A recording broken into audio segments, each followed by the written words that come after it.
Vamos ouvir a palavra do Senhor, vamos orar a Deus, vamos falar com o Senhor, amém?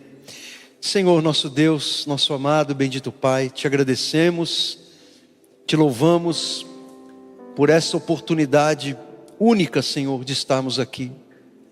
Escolhemos estar aqui nesta manhã, e o Teu Espírito Santo nos trouxe aqui.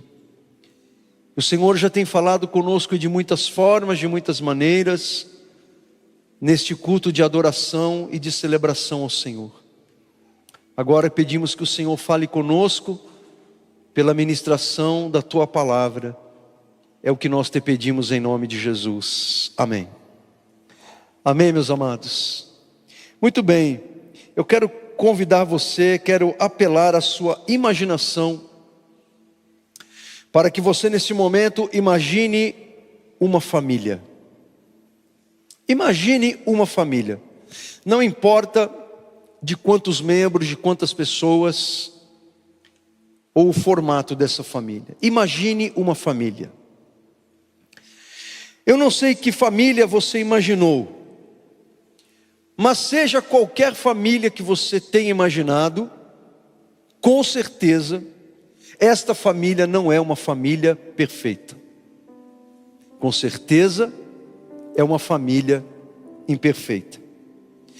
Sim, porque não existem famílias perfeitas.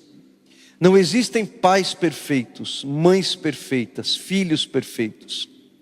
Não existem avós perfeitos, tios perfeitos, primos, cunhados perfeitos. Não existem. Não existem famílias perfeitas. Temos que concordar que em todas as famílias há dias bons e dias difíceis. Em todas as famílias há momentos de alegria e às vezes de certos conflitos. Às vezes alguém fala o que não deve, ou fala do jeito inadequado, uma palavra dita no momento errado, num tom mais elevado, ou alguém se esquece de alguma responsabilidade, alguma coisa que deveria ter sido feita por aquela pessoa, por aquele membro, e aquilo passou batido, e aquela responsabilidade não foi feita. Mas ainda assim, é a sua família. Ainda assim, é a sua família. E justamente por isso, porque é a sua família, que você a ama. Justamente porque é a sua família, que você cuida dela. Justamente porque é a sua família, que você se alegra com as suas vitórias e sofre com as suas dores. Assim é a igreja de Jesus, a família de Deus. A igreja de Jesus é constituída de pessoas imperfeitas. Nós chamamos este lugar de igreja, mas na verdade a igreja, ela é formada por pessoas, por pecadores arrependidos, que entregaram as suas vidas a Cristo, o Senhor. A igreja, ela é constituída de pessoas imperfeitas, mas que pertencem umas às outras por causa da nossa comunhão no Espírito. A Bíblia diz que há uma só fé, um só Espírito, um só batismo, um só Senhor. Paulo em Efésios capítulo 4. Então nós não amamos a igreja de Jesus, ou mais especificamente, não amamos a igreja que fazemos parte, não amamos a igreja Viver em Cristo, da qual somos membros, porque ela é perfeita. Nós a amamos porque ela é a família de Deus, da qual fazemos parte. Como nós estamos no mês do aniversário da nossa igreja, maio ainda não terminou, e no último final, início de semana, nós tivemos as nossas comemorações, cultos de celebração pelo nosso aniversário de 27 anos. Eu quero hoje aqui trazer esse tema, já que estamos no mês do aniversário da nossa igreja. Eu quero mais uma vez incentivar você a entrar no nosso canal do YouTube. Todas as mensagens que pregamos aqui aos domingos, todas elas estão sendo gravadas, estão disponíveis lá para você assistir as mensagens que você já ouviu e que você não ouviu. No domingo passado eu eu falei sobre, no domingo à noite, talvez você não estivesse aqui, eu falei sobre a nossa declaração de fé. A minha mensagem foi baseada na nossa declaração de fé, não, na nossa declaração de visão, onde nós falamos o que somos como igreja. Uma igreja que não sabe o que é, ela não sabe para onde está indo e o que ela tem que fazer. E eu quero recomendar que você assista essa mensagem. Se você já assistiu, assista-la de novo, ouça-la de novo. E você que não ouviu essa mensagem, entre lá no nosso canal e você ouve essa mensagem, porque ela é muito importante. Ela será um complemento daquilo que você ouvirá hoje. Então você que não fez a sua inscrição, se inscreva lá no nosso canal, curta as mensagens, compartilhe, porque quanto mais curtidas e mais compartilhamentos, mais o YouTube vai recomendar aquele vídeo para outras pessoas que precisam ouvir aquela mensagem. Então, meus queridos, nós amamos a nossa igreja, não porque ela é perfeita, mas porque ela é a família de Deus, família da qual fazemos parte. Então, como discípulos de Jesus, os seus seguidores, nós devemos amar a nossa igreja. A igreja que somos membros, a igreja local, a igreja Viver em Cristo. Devemos ter apreço pela nossa igreja, devemos respeitar a nossa igreja, devemos ter comprometimento para com ela, porque é a igreja do nosso Senhor, o Senhor que nos salvou, a igreja que nós fazemos parte.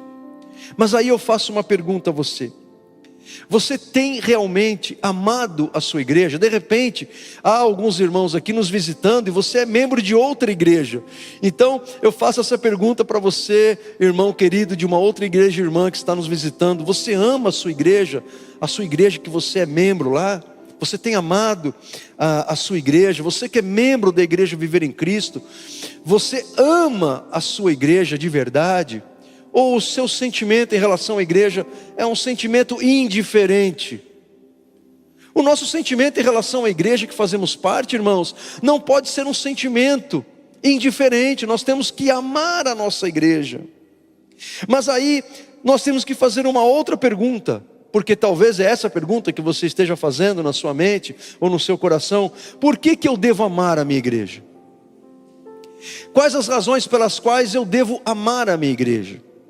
Eu poderia apresentar aqui muitas, centenas de razões pelas quais devemos amar a nossa igreja, mas o tempo me permite falar apenas de 3 delas, e é isso que eu pretendo fazer nesta manhã aqui com você: apresentar 3 razões pelas quais devemos amar a nossa igreja, que nesse mês de maio está completando 27 anos.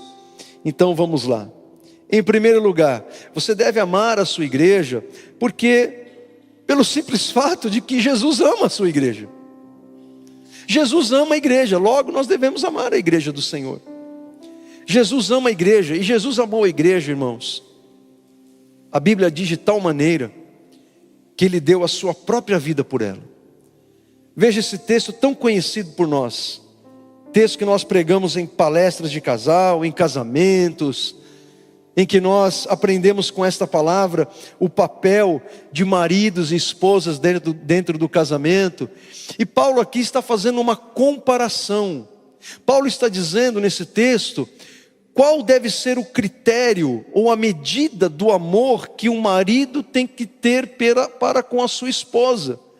E Paulo, ele pega pesado, gente, porque Paulo poderia ter comparado este amor que nós maridos devemos dar, devotar, praticar com a nossa esposa. Ele poderia ter falado do amor de Moisés para com Deus, de Josué para com Deus, de Jeremias para com o Senhor, de Samuel. Ele poderia ter usado tantos exemplos bíblicos de homens que amaram ao Senhor de todo o coração.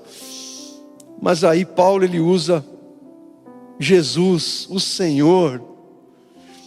Então veja, e eu sempre falo isso, né, para em aconselhamento de casal, principalmente em curso de noivos, eu pergunto para os noivos, né, qual o papel mais difícil estabelecido por Deus na palavra? O papel dado à esposa ou ao marido? Qual o papel mais difícil?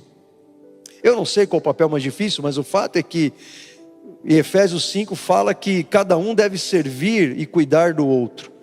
Mas o tema aqui não é sobre papéis de maridos e esposas, é sobre o amor de Jesus pela igreja.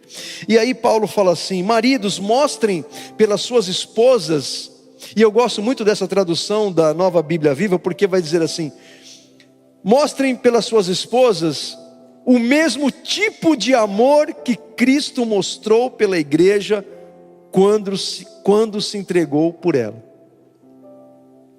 Então veja que ele diz, o mesmo tipo de amor.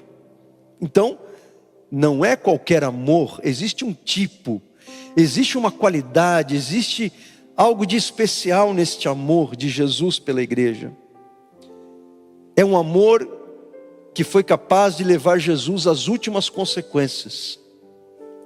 Um amor que fez ele dar a própria vida por causa da sua igreja, para fazê-la santa e purificada pelo lavar da água mediante a palavra. Aqui Paulo está fazendo uma analogia, porque as noivas daquela época, antes da noite de núpcias, as noivas elas tomavam um banho, elas se lavavam, elas se purificavam, elas se embelezavam para o seu marido, e aqui para o seu noivo, que se tornaria então o seu marido. Aqui Paulo está dizendo, olha, o próprio Cristo fez isso com a sua igreja, aqui é a sua noiva. O apóstolo João vai dizer lá nas revelações do Apocalipse, que haverá as bodas do Cordeiro, e que a noiva do Cordeiro somos nós, a igreja. Então veja que o amor de Jesus por sua igreja, ele tem algumas qualidades. Primeiro, é um amor profundo, um amor verdadeiro, eterno, que transcende um amor superficial qualquer, e até mesmo os nossos amores humanos. Um amor que foi capaz de entregar a própria vida. Por isso também um amor sacrificial, porque ele se sacrificou por nós, e o que levou Jesus à cruz foi o amor dele por nós, o amor do Pai, o amor do Deus triuno. João capítulo 3 versículo 16 diz que Deus amou o mundo de tal maneira que entregou o seu Filho para morrer em nosso lugar. Jesus entregou a sua própria vida por amor à sua igreja, e este amor é um amor redentor. É um amor redentor porque o amor de Jesus o levou a derramar o próprio sangue, o sangue da nova aliança, o sangue que nos purifica de todo pecado. Foi o amor redentor de Jesus que fez derramar este sangue, que nos aproxima de Deus e que faz sermos aceitos pelo Pai na presença dEle. O amor redentor, o sangue pelo qual fomos comprados pelo Pai, fomos resgatados, por isso somos dEle, somos do Senhor. Então veja, meus queridos, que Jesus se entregou pela sua igreja, e Ele purificou a sua igreja, e tem preparado a sua igreja como uma noiva gloriosa, e tudo isso porque Ele ama a sua igreja. Ai daquele que fala mal da igreja, ai daquele que persegue a igreja. Nos lembremos de Paulo, que quando chamado de Paulo de Tarso, um fariseu, um judeu, totalmente fanático pela sua religião, ele perseguia a igreja, mandava matar os crentes e prender os crentes. Este Saulo de Tarso, Jesus aparece para ele, quando estava indo ele a caminho de Damasco, para prender mais cristãos. E aí ele pergunta, quem és tu, Senhor? E é muito interessante essa pergunta de Paulo, porque na pergunta dele ele já percebe que está fazendo alguma coisa de errado, e que aquele ser que está aparecendo para ele tem algo de divino ali. E ele pergunta, quem és tu, Senhor? E Paulo então responde, eu sou Jesus a quem tu persegues. Paulo achava que estava perseguindo uma facção saída da sua religião judaica. Mal ele sabia que estava perseguindo o próprio Messias que ele aguardava, que na verdade já havia vindo e já havia morrido pelos seus pecados. Saulo de Tarso aguardava o Messias de Isaías capítulo 11, o rei de Israel que libertará o seu povo dos seus inimigos, mas ele mal sabia que o Messias que havia vindo não era ainda de Isaías 11, mas o Messias de Isaías 53, o servo sofredor. Então ali Saulo tem um encontro com o seu Senhor, e ele aprendeu que ele estava perseguindo Jesus, e ai daquele que persegue Jesus. E por 3 dias ele ficou cego. Parece que Jesus quis colocar ele assim numa situação, ó, vai pensando na vida aí, Paulo. Vai pensando no que você fez à minha igreja, aos meus filhos, aqueles a quem eu amo. Aí Jesus envia Ananias para que Ananias orasse por ele, caísse as escamas. Aí Paulo passa por todo um processo de discipulado e para aprender que não se mexe com a igreja de Jesus, porque Jesus ama a sua igreja. Então, meus amados, se eu amo a Jesus, eu devo amar o que Ele ama. Se eu amo a Cristo, eu tenho que amar o que Ele ama. Amar a igreja é uma resposta natural ao amor de Jesus por ela. Então, se Jesus ama a sua igreja, nós devemos também amá-la, não obstante os seus defeitos, as suas imperfeições.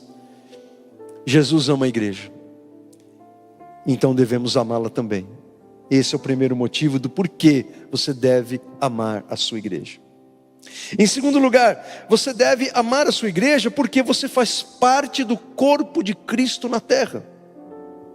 O corpo de Cristo é, como diz alguns antigos, o corpo místico de Cristo. Ou seja, não estamos falando de um corpo físico, estamos falando de um organismo vivo espiritual. A Bíblia, o Novo Testamento, se utiliza de muitas metáforas, de muitas analogias, para comparar a igreja de Jesus com as coisas do dia a dia que nós conhecemos. A igreja é comparada a um edifício, a igreja é comparada a uma lavoura, a igreja é comparada a um exército, a igreja é comparada a um ramo de uma videira. A igreja é comparada a um corpo humano. E Paulo faz isso com muita propriedade, lá em 1 Coríntios 12, quando ele diz assim: nossos corpos têm muitos membros, porém esses muitos membros formam um só corpo. Assim acontece com Cristo. Cada um de nós é um membro desse corpo único de Cristo. Alguns de nós são judeus, outros gentios. Alguns são escravos e livres. Se a gente fosse contextualizar, diríamos: alguns de nós somos brasileiros, outros são americanos, outros são argentinos, ou paulistas, baianos, gaúchos. Uns são patrões, outros são empregados. Uns são muito ricos, outros são pobres. Entretanto, o Espírito Santo encaixou-nos todos juntos num só corpo. Porque, por fazermos parte desse corpo de Jesus, quando Ele nos juntou, todas essas barreiras sociais, étnicas, elas caem por terra.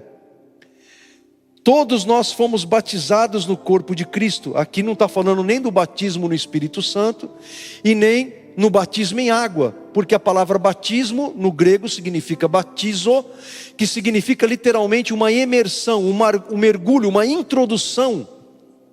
Então ele está dizendo que nós fomos batizados, ou seja, introduzidos neste corpo de Jesus pelo único Espírito. Ou seja, é o Espírito Santo que opera em nós o novo nascimento, que nos torna filhos e filhas de Deus.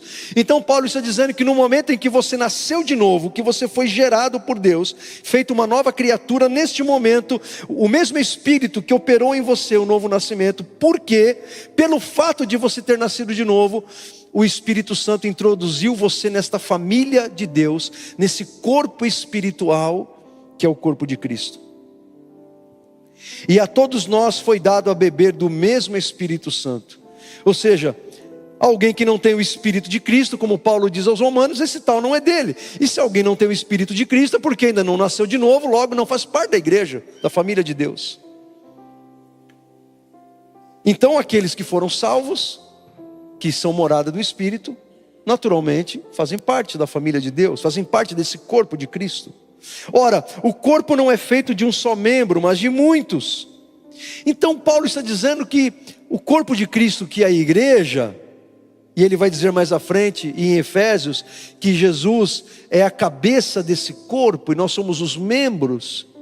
Paulo está dizendo muito claramente, o próprio texto explica, é autoexplicativo o texto, que nós somos membros desse corpo, somos muitos membros, e os membros estão juntos, certo? Eu quero destacar aqui o que ele fala, que o Espírito Santo nos encaixou todos juntos num só corpo, juntos. Porque igreja, gente, significa isso. O nome igreja, eclesia no grego, significa uma congregação, um ajuntamento de pessoas. Significa, não é algo que pressupõe, não é uma inferência, é o significado exato da palavra igreja, significa um ajuntamento de pessoas. Então ninguém pode dizer, olha, eu sou igreja em casa, eu sou igreja. Ninguém pode dizer eu sou igreja, porque isso é um paradoxo, é uma contradição. Você pode dizer, eu sou membro da igreja, sou um membro da igreja de Jesus, sou um membro desse corpo. Mas ninguém pode dizer eu sou igreja, ou dizer, olha, eu não preciso frequentar a igreja, eu posso ficar na minha casa porque ali eu sou a igreja. Isso é uma incoerência, porque isso é exatamente o contrário daquilo que a Bíblia fala sobre o papel da igreja na nossa vida, e o papel que Jesus designou a igreja no mundo. Então ele vai dizer também agora, a partir do versículo 24, assim Deus armou o corpo de maneira tal que se dão cuidado e honra maiores àqueles membros que, de outro modo, poderiam parecer menos importantes. Paulo está dizendo, olha, todos os membros desse corpo de Cristo são importantes. Talvez você olhe o dedo mindinho do seu pé. O dedo mindinho do pé às vezes não tem nem unha, né? Fico pensando nas manicures tentando pintar aquela unhinha pequenininha. A gente não dá muita importância para o dedinho minguinho. Você lembra dele quando você soca ele na quina da cama, né? Aí você lembra que você tem um dedo minguinho. Tira o dedo minguinho para você ver o que acontece. Você perde o equilíbrio. Ele é muito importante. Então Paulo está dizendo que aquele membro que parece que não tem importância, Deus deu muita importância para ele. Isso produz harmonia entre os membros, não havendo divisão no corpo. Todos os membros têm o mesmo interesse uns pelos outros. Se um membro sofrer, todos os outros sofrem com ele. E se um membro for honrado, todos os outros se alegram com ele. Eis o que estou procurando dizer. Todos vocês juntos, veja, não é separados, todos vocês juntos são o corpo de Cristo. E cada um de vocês é um membro separado e necessário desse corpo. Paulo agora nesse grupo de versículos, ele está falando da unidade, da harmonia entre os membros desse corpo de Cristo que é a igreja. Então veja, meus irmãos, que este é um motivo e tanto para a gente amar a igreja que fazemos parte, porque isso é um privilégio, fazer parte desse corpo espiritual do Senhor, onde nós somos ajudados e ajudamos uns aos outros. Cada crente é um membro do corpo com função e valor únicos. Você deve amar a sua igreja porque você tem um valor especial neste corpo do qual você faz parte. Talvez você ache que não tem importância, mas você é importante. Jesus, ele dá importância a você. Talvez você não tenha descoberto a sua importância. E a sua importância, ela não é dada por causa dos cargos que você tem, ou pela forma como você aparece, como você está em evidência. A importância não está nisso. Meus irmãos, os nossos órgãos vitais, eles estão aonde? Escondidos. Estão dentro de nós. O pulmão, o coração, o rim, alguém vê? Está aqui dentro, ninguém vê, mas são os órgãos vitais. Se eles morrerem, ou falharem, ou tiver um piripaque, todo o corpo morre, certo? Então às vezes a gente acha que o membro mais importante é aquele que está em evidência, e de repente, os membros que não estão em evidência, são extremamente importantes para o corpo. Você é importante. Ame a sua igreja, certo? Então, se eu sou nascido de Deus, logo, se eu sou um filho dele e membro da sua família, não amar esta família da qual eu faço parte, em favor da qual Jesus deu a sua própria vida, este não amor, esse não amar a igreja, ele é totalmente incoerente, ele é totalmente antinatural, porque seria a afirmação de que eu não amo a mim mesmo. Não amar o corpo do qual faço parte seria dizer que eu não amo a mim mesmo, porque você amar a si mesmo é uma necessidade até para que você ame os outros. Não foi isso que Jesus falou? Que devemos amar o nosso próximo como amamos a nós mesmos. Então, o amor próprio, ele não é errado, desde que o seu amor próprio não seja um amor egoísta. Desde que não seja um amor ufanista, um amor narcisista, melhor dizendo. Ufanista não, um amor narcisista, um amor egoísta. Se o seu amor próprio for um amor saudável, então você está pronto para dar amor, oferecer amor aos outros, de uma forma adequada, sadia, saudável. Então, é esperado que pessoas saudáveis tenham um amor próprio saudável por si mesmo. Então, você deve se amar. Talvez você não goste de algumas partes do seu corpo, né? Talvez um pneuzinho aqui, né? Uma falta de cabelo ali, está abrindo uma carequinha aqui em cima em mim. Talvez você diga, pô, isso aqui não está legal. Mas é o seu corpo. E você deve amá-lo, porque você foi feito à imagem e semelhança de Deus. Ok? Um amor próprio saudável. Então aquele que não ama o corpo de Cristo, e se faz parte desse corpo, isso é algo incoerente, porque esse não amor é uma declaração de que você não ama a si mesmo. Então você deve amar a sua igreja, porque você faz parte do corpo que Jesus ama, que é o corpo dele na terra. Amém? A igreja é o agente de Jesus na terra. A igreja não é o reino de Deus, mas ela faz parte desse reino. É por meio da igreja que Jesus se move, além do Espírito. É o outro meio pelo qual Jesus se move na terra e exerce os seus propósitos na face da terra. Amém, meus irmãos? E em terceiro e último lugar, você deve amar a sua igreja, porque nela você adquire crescimento espiritual. Preste bem atenção no que eu vou dizer. A igreja, irmãos, ela não é o caminho da salvação. Nenhuma igreja, nenhuma placa denominacional pode nos salvar. Quem salva é Jesus. Quem salva não é a igreja. Quem salva não é o batismo, não é a ceia. Quem salva é Jesus. Batismo e ceia são símbolos de realidades espirituais. É muito importante que entendamos isso. Não é a igreja que salva, quem salva é Jesus. Ele é o Salvador. Ele disse, eu sou o caminho, eu sou a verdade e eu sou a vida. Agora, uma vez salvos, é impossível a gente crescer espiritualmente fora da vida comunitária da igreja. E isso não é uma ideia, não é uma narrativa, não é uma opinião, não é uma interpretação, é o que está escrito nas Escrituras. Não é uma opinião, é o que está escrito. É impossível um crente, um cristão, crescer espiritualmente fora da vida comunitária, fora da vida relacional com outros irmãos na mesma fé. Isto é algo terminantemente impossível. E guarde o que eu vou dizer: crescimento espiritual é a vontade de Deus para todo filho dele. Deus quer que você cresça espiritualmente. Deus quer que você avance espiritualmente. Deus não quer que você seja a vida toda um bebê espiritual, um recém-nascido espiritual. Alguém que se converteu recentemente é alguém que não sabe ler a Bíblia direito, é alguém que não sabe orar corretamente, é alguém que conhece pouco das Escrituras, é alguém que precisa crescer. Um novo convertido, ele precisa ser discipulado. Alguém precisa pegar na mãozinha dele e ajudá-lo a caminhar.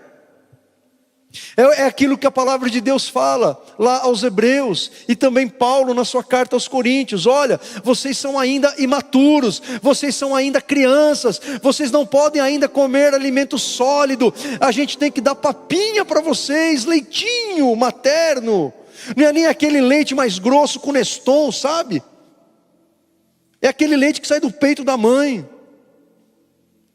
O autor aos Hebreus vai dizer para os seus destinatários no capítulo 5, olha, eu queria dar um alimento sólido para vocês, pelo tempo que vocês têm decorrido de evangelho, pelo tempo que vocês têm de igreja aí, ó, era para vocês serem mestres, era para vocês estarem ensinando a palavra de Deus aos outros, e vivendo essa palavra e ensinando, mas vocês ainda são bebês espirituais. Está escrito lá em Hebreus capítulo 5. Mas alguém vai dizer: mas pastor, Jesus não disse que a gente tem que ser como criança para entrar no reino? É verdade. Mas aqui nós não temos uma contradição.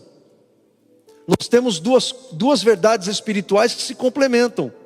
Ser como criança significa ser como criança no coração.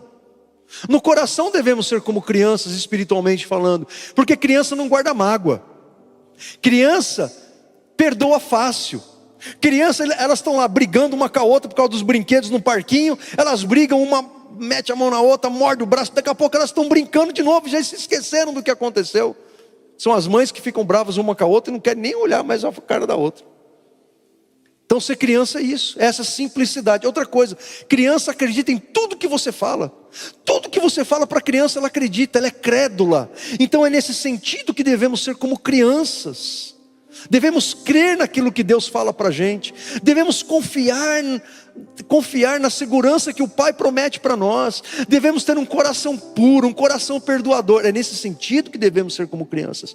Mas na mentalidade cristã, no entendimento cristão, eu não estou falando de intelectualidade, eu estou falando de entendimento espiritual. No entendimento espiritual, devemos ser cristãos crescidos, amadurecidos, devemos ser adultos.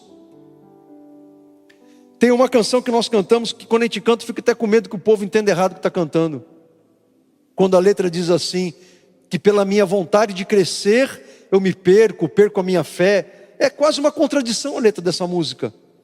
Porque aquele que está verdadeiramente crescendo espiritualmente, ele não está perdendo a fé, ele está aumentando a sua fé, ele está crendo mais. Como que alguém que pela vontade de crescer, perde a fé? Eu não entendo isso. Paradoxo, contradição. Se eu quero crescer em Cristo, se eu quero crescer espiritualmente, eu estou dizendo, eu quero que a minha fé aumente. Eu quero que a minha fé seja uma fé mais aperfeiçoada, uma fé mais pujante, uma fé mais robusta. Alguém que cresce espiritualmente não é alguém que fica mais orgulhoso, ao contrário, ele fica mais humilde e menos orgulhoso. Então às vezes a gente, porque passamos a reproduzir certas coisas que ouvimos de certos pregadores, nos tornamos paladinos da ignorância.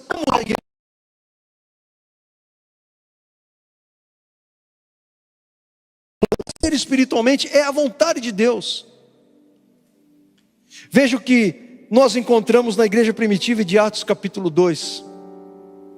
Diz assim a palavra de Deus: e todos continuavam firmes. Aqui nós temos uma descrição, gente, do comecinho da igreja em Jerusalém. Era o comecinho da igreja, eram os primeiros passos da igreja, sem a presença física de Jesus, mas a presença espiritual do Senhor pelo Espírito Santo que estava ali com eles. E todos continuavam firmes no ensino dos apóstolos, na comunhão, no partir do pão e nas orações. Em todos eles havia profundo respeito, e os apóstolos faziam muitas maravilhas e sinais. Todos os que criam estavam juntos e unidos. Todos os dias eles adoravam juntos no templo, reuniam-se nas casas para partir do pão e participavam das suas refeições com grande alegria e gratidão, louvando a Deus. Todo o povo tinha simpatia por eles, e a cada dia o Senhor acrescentava à igreja todos os que estavam sendo salvos. Então veja que os cristãos da igreja primitiva, que em muitos aspectos é um modelo de igreja que devemos seguir, eles perseveravam na comunhão, no ensino, na pregação da palavra, na adoração, na oração, no serviço para Deus, no testemunho, na evangelização. Qual era o resultado disso? O resultado era o crescimento espiritual.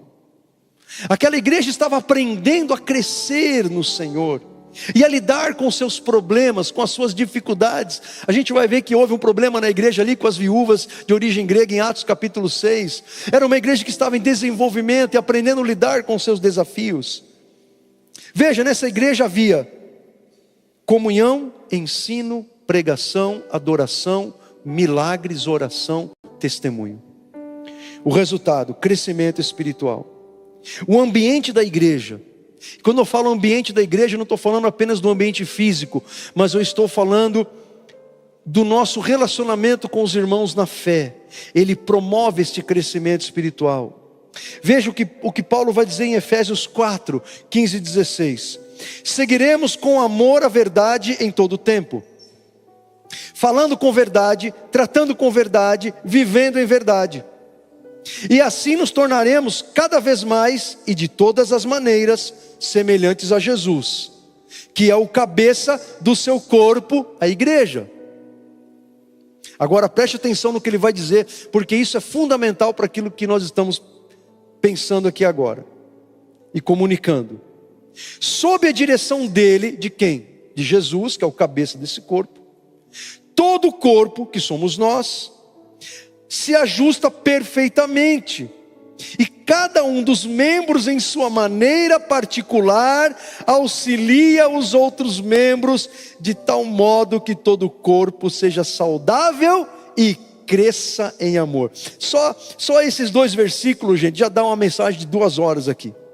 Dá para a gente nos aprofundar aqui de tal maneira que dá uma mensagem riquíssima aqui. Então veja, Paulo está dizendo que sob a direção do Senhor Jesus, pelo Espírito Santo que procede dele, pela direção que vem dele, todo o corpo se ajusta perfeitamente, ou seja, os membros se ajustam perfeitamente, é o Espírito Santo, é Jesus que faz isso. E cada um de nós em sua maneira particular, veja, você tem uma maneira particular, você não pode querer ser igual ao outro. Eu não li 1 Coríntios 12, que Paulo fala lá, tudo, porque o texto é grande, mas ele vai dizer, olha, o olho não pode dizer, eu não preciso do pé porque eu sou olho. Ou a mão não pode dizer, eu não preciso do nariz porque eu sou mão e eu não sou nariz. Então a gente não pode nem se vangloriar porque é determinado membro do corpo, nem a gente pode desprezar os outros membros do corpo, porque nos achamos melhores do que eles.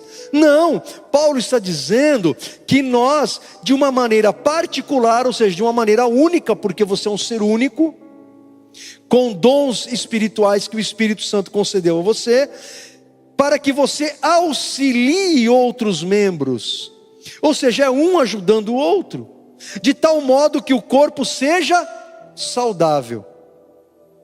Saúde espiritual. A saúde espiritual, ela vem pela presença do Espírito Santo que vem na nossa vida.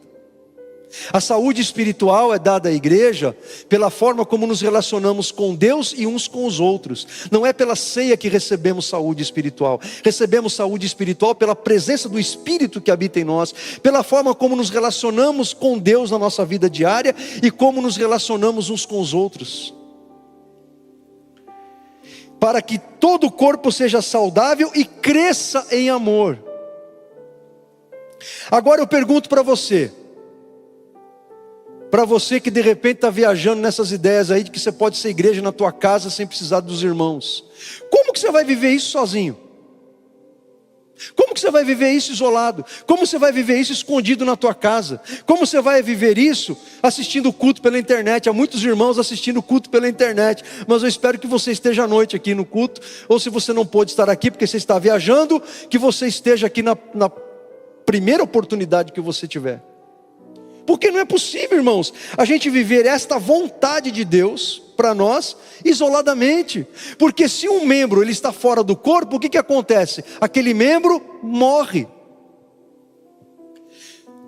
Se a pessoa sofre um acidente, ela perde uma perna, ela perde um pé, você não vai ver aquela mãozinha sair por aí, que nem lá o mãozinha da família Adams, né?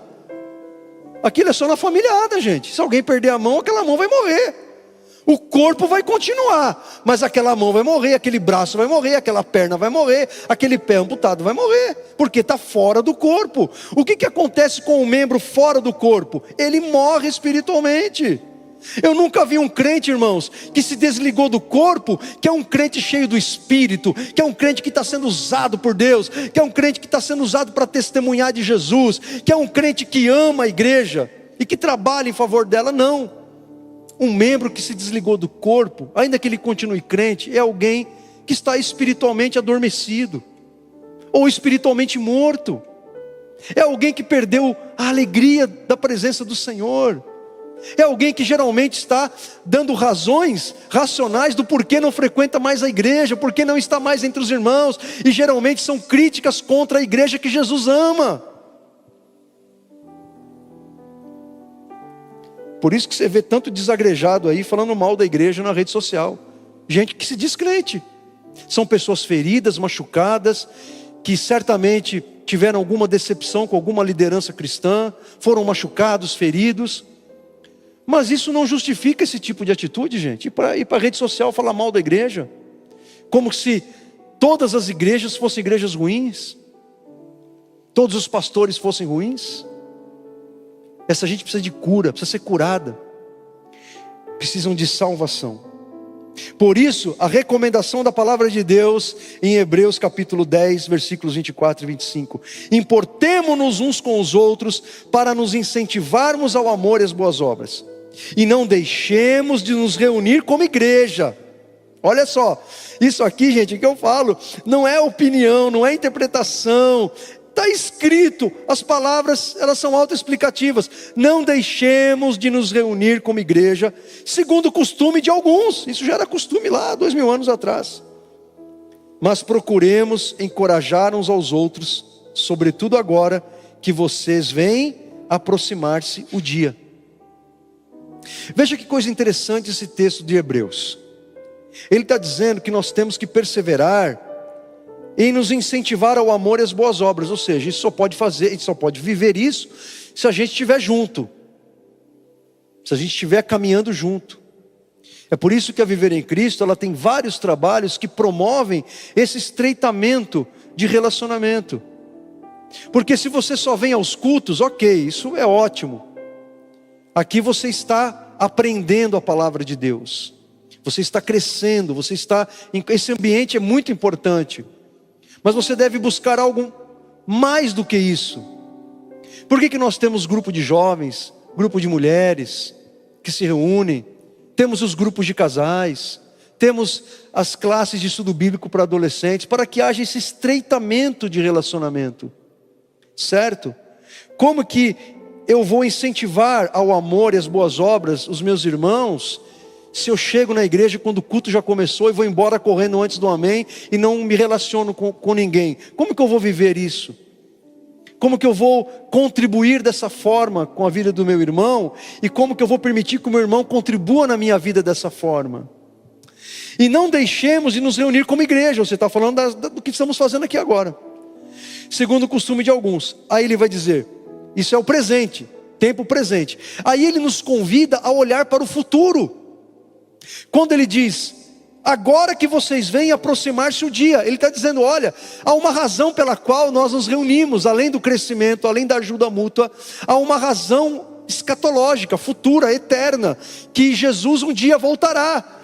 Esse dia que ele se refere, veja, está em letra maiúscula, significa que é um dia escatológico, está falando do retorno de Jesus para nos buscar. Jesus, ele virá buscar a sua igreja, o seu povo unido, certo? Então, em razão disso, meus irmãos, disso tudo que o Novo Testamento nos ensina, que você deve amar a sua igreja. Por quê?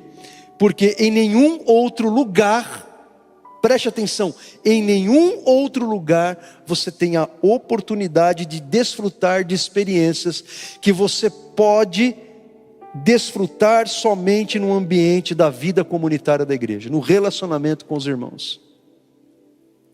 Experiências de crescimento espiritual, experiências de você ser usado por Deus, de aprendizado com a palavra, de ajudar uns aos outros através do aconselhamento, de aprender uns com os outros pela experiência uns dos outros, experiência de orarmos juntos, de trabalharmos juntos, de crescermos juntos.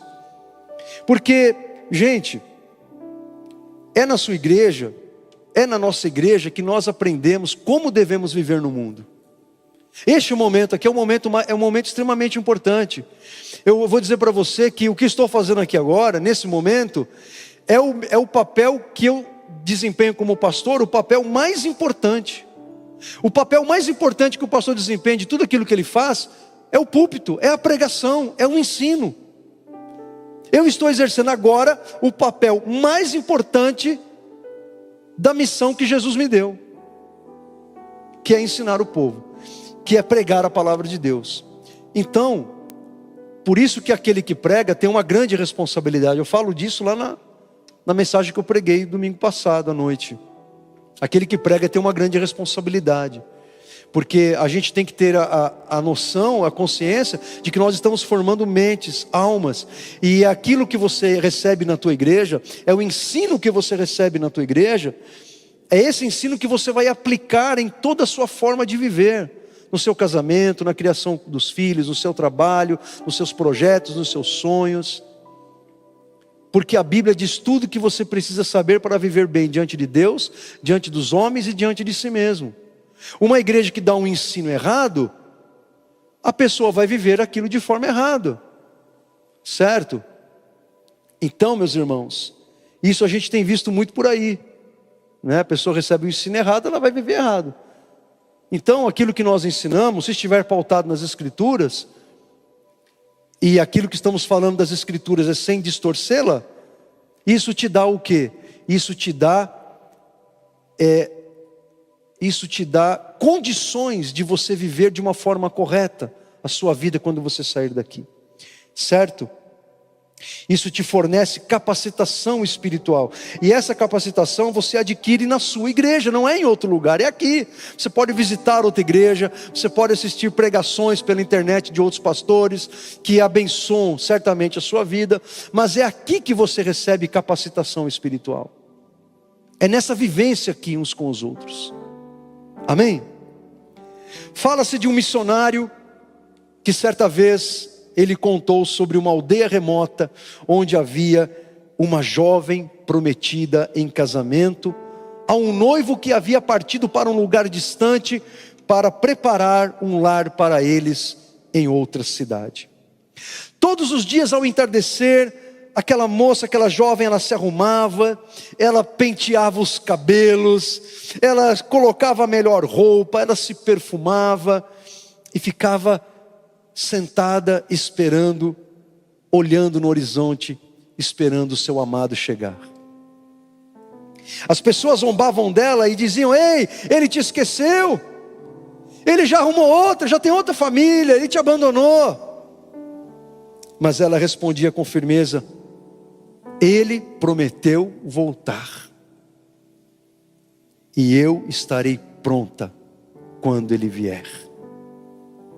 Um dia, ao pôr do sol, uma figura apareceu ao longe. Era ele, e ela estava pronta para recebê-lo, porque ela esperou fielmente com paciência. Assim é a igreja, a noiva de Cristo. Vivemos neste mundo, esperando com fé a volta do nosso Senhor e Salvador, mesmo em meio às nossas imperfeições. Já pensou, gente, se Jesus rejeitasse a sua noiva por causa das nossas imperfeições? Já pensou? Estaríamos todos perdidos. Apesar das nossas imperfeições, Jesus nos ama, Ele morreu por nós, Ele morreu pela sua igreja, Ele morreu pela sua noiva, e Ele está voltando para nos buscar. Ainda que alguns dizem: ei, vocês estão malucos. Ainda que aqueles infames da porta dos fundos tenham colocado na agenda um dia para a volta de Jesus. Ainda que as pessoas zombem de nós. Tem até pastor falando que a volta de Jesus é um mito. São homens que perderam, se desviaram da graça de Deus. Como o apóstolo Pedro fala lá em 2 Pedro, né? De mestres que abandonaram o Senhor que um dia os resgatou. Apóstatas, abandonaram a fé. Nós somos a moça dessa história. Nós aguardamos o nosso noivo, aguardamos o nosso mestre, aguardamos o nosso Salvador. Ele prometeu voltar para nos buscar. João 14, versículos 2 e 3. Ele disse assim, no seu discurso de despedida aos discípulos, ele prometeu: existem muitas moradas na casa do meu Pai. Se não fosse assim, eu lhes diria: vou preparar moradas para vocês. vou preparar moradas para vocês. E quando tudo estiver pronto, então eu virei buscar todos, para que possam sempre estar onde eu estiver. Ele prometeu. E a mesma palavra de Deus que prometeu que Ele viria para morrer na cruz, esta mesma palavra promete que Ele voltará para nos buscar e nos levar para Ele. Então podemos estar certos e seguros de que esse dia chegará. Amar a igreja, irmãos, não é algo opcional.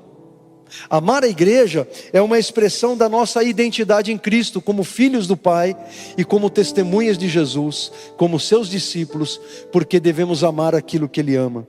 E esse amor se manifesta em compromisso, em participação e serviço ao nosso Deus. Você tem amado a sua igreja? Você tem valorizado a sua igreja? Você tem valorizado a oportunidade que Jesus está dando a você de fazer parte de um corpo cuja cabeça é Ele, e nós somos membros desse corpo, onde nos ajudamos, onde nós cooperamos uns com os outros? Você tem valorizado isso? Você tem amado isso? Se o teu amor pela igreja de Jesus está se extinguindo, que você ore hoje para que este amor ele seja inflamado como fogo é inflamado quando você abana ele lá no churrasco, que este amor ele seja inflamado, como Paulo ele disse para Timóteo: olha Timóteo, que esse dom de Deus seja reavivado dentro de você. Essa palavra reavivado é justamente isso, é trazer a chama de volta à vida. Que esta chama do amor pela igreja do Senhor, essa chama do amor pelos irmãos, esta chama do amor pela obra do Senhor, ela seja reavivada dentro de nós, amém?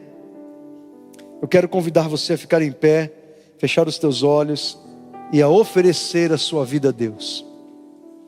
Eu não sei qual é a oração que você vai fazer nesse momento. Eu vou pedir para que você fale com Deus aí no lugar onde você está. Eu não sei exatamente o que você precisa dizer para Deus, se são palavras de gratidão por fazer parte da igreja do Senhor, ou se são palavras de arrependimento por se esquecer de que você deve amar a sua igreja por causa das razões que foram expostas. E olha que eu só expus 3, hein?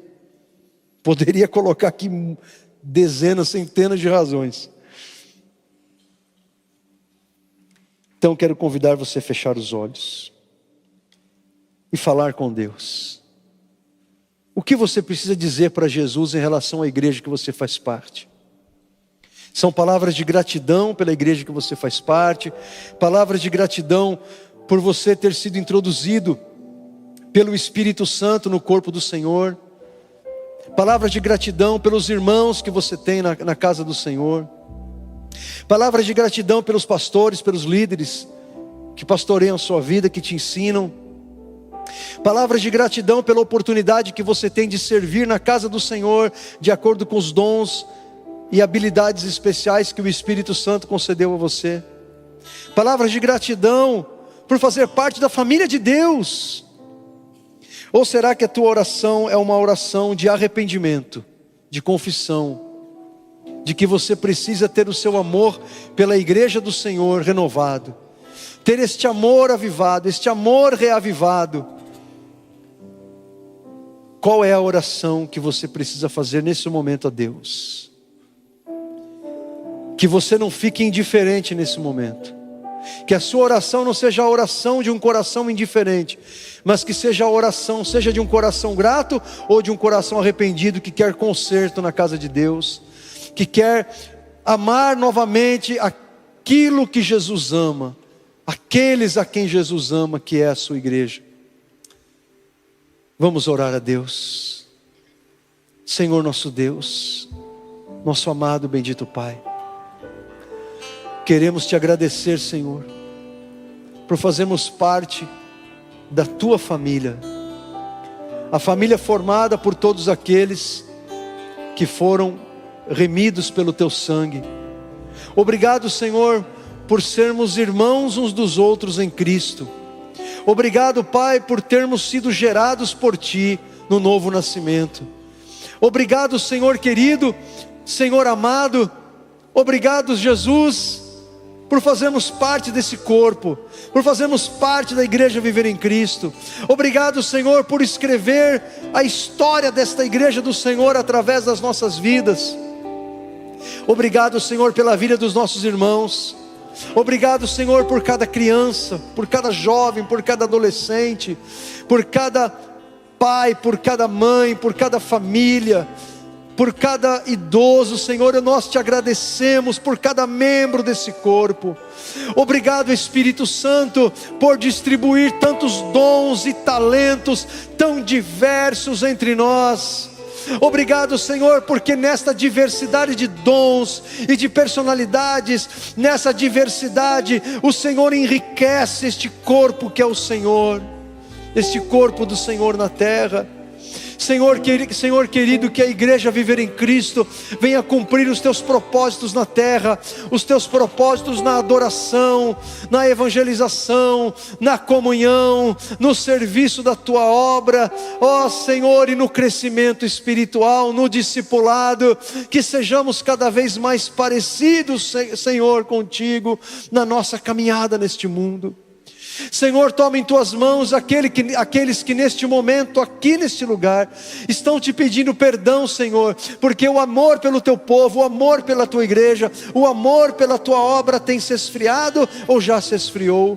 Recebe este pedido de perdão, Senhor, e que neste momento o teu Espírito Santo toque com poder esta pessoa, que o teu Espírito Santo flua com poder neste coração, e que haja, Senhor, nesta manhã, avivamento espiritual, que haja renovação espiritual, que haja renovação do amor pela obra, pelos irmãos e pela igreja do Senhor.